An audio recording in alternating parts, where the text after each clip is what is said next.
looking at the records that have been given to me by Dr. Mugendi, I can see that we've been able to have a total of, from September, from the time we got drugs, we moved the number of patients in outpatient department from 10,000 in that month of August to 14,675 in the month of September. In the month of October, as at today, the 16th, which is yesterday, we have had 7,830 outpatient cases that have visited this hospital. This is to show that the changes we have made and ensuring that we have farms and non-farms have made all the difference. Mwananchi now knows if you come to Embu level 5, you get out of there education and with what you need to get well.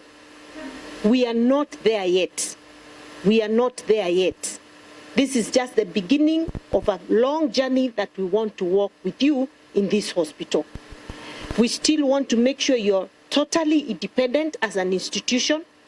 We want to make sure that the revenue you collect here can be plowed back to the hospital so that you can be able even to improve on your services and your facilities, and this can become a truly the best referral hospital in the counties of Kenya. That is our dream.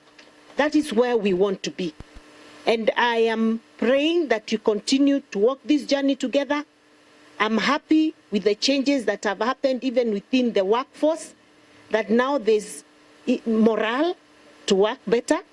The people are more determined to give services to the people of Embu County, and I truly, truly appreciate.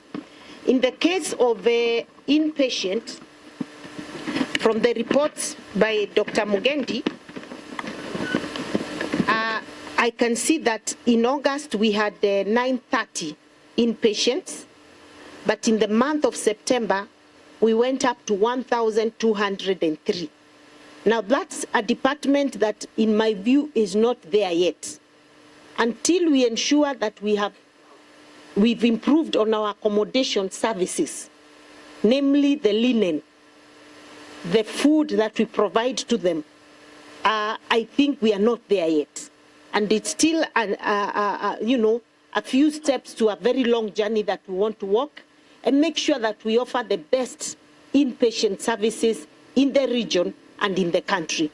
So towards that, one of the things we are trying to do as we come up with a new supplementary budget, of course, coming from the task force led by Dr. Kimani, we are going to be looking at procuring linen for our inpatients, gowns, bed sheets, blankets. Although they are not called blankets, I learned there's a new name which I've even forgotten today. But we are going to make sure all those things are available, and then make sure that we get a kitchen that can provide food for these people throughout. Breakfast, tea, lunch, 4 p.m. tea, and dinner, so that people now will come here knowing they'll be able to be afforded the necessary services they would get in a private hospital. Finally, we are looking at making sure our laboratory services are well, are okay, that we're able to offer those services. We won't have challenges of reagents not being available. We make sure that that is possible. We're exploring different avenues of making sure the services we are offering in this hospital, some of them we may have to outsource them. We are still trying to do a cost analysis of the services. Is it better if we do them ourselves, or is it better if we outsource? Once we are clear about that, then we will improve on those services as we move along. So I am very, very grateful that we are able to talk about some improvement and some really good improvement. And I'm happy, very, very happy with what is happening in this hospital so far. I urge you to continue.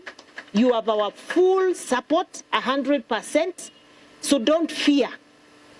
Don't fear to even push for reforms. Don't fear to tell us what's not going right.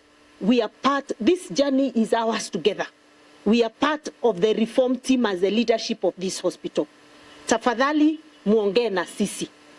Muongee na sisi, mtuambie where things are not going right, where you think we can improve so that we can make this hospital an even much better referral hospital than it is today.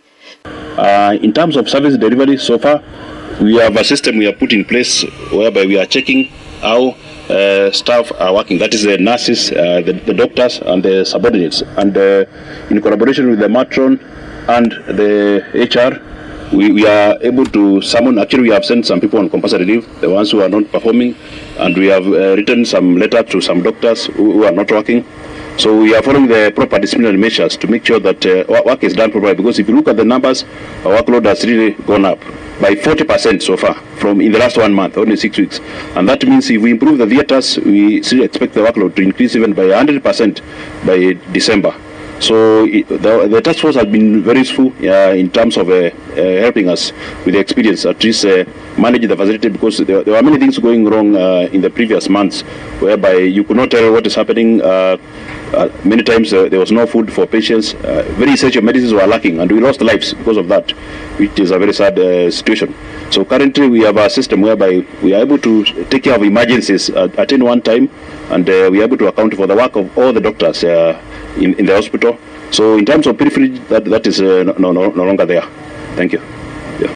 It's a challenge in our part because we need a lot of money in our budget to buy those computers and modernize to ensure that there is a proper coordination, there is a proper integration, and the proper, maybe real-time kind of capturing of the data, particularly on the side of the pharmacy. So today I want to ask that question about the flow because you have talked about it very clearly. Keep up the good work, do your work, observe time. The labor rule declares that you are supposed to work no less than 8 hours per day. In work is committed, you are supposed to put 8 hours. Okay? Because by even coming and you give 3 hours, 2 hours, know that you'll be stealing from the government, and I think it's morally wrong. And we shall do our part, but meanwhile, the way Dr. Mugendi have said, there's a facility we visited, I think it was Chicago. They don't have a computer, but they are doing consultation on a daily basis. Even if you go there today, you know how many paracetamol they have every day at the close of business. So as we await to do the digitalization, also try to improve so that we happen to have a check stop, check what? Impromptu visit, we can be able to know how the imbalance look like. I think that's what you call accountability. After every week, there's a gap we are creating. So let's ensure that we're able to do it in real time. I think it's important. It's doable because it's happening elsewhere. It's happening in Chicago. Their records, if I was rating them, I think they are rating in terms of record management in the pharmacy. I was rating my governor. So let's pull our socks and we shall support you as a government. We shall do our part and you do our part. Accountability, we are trying to do it manually through manual recordings of drugs utilized.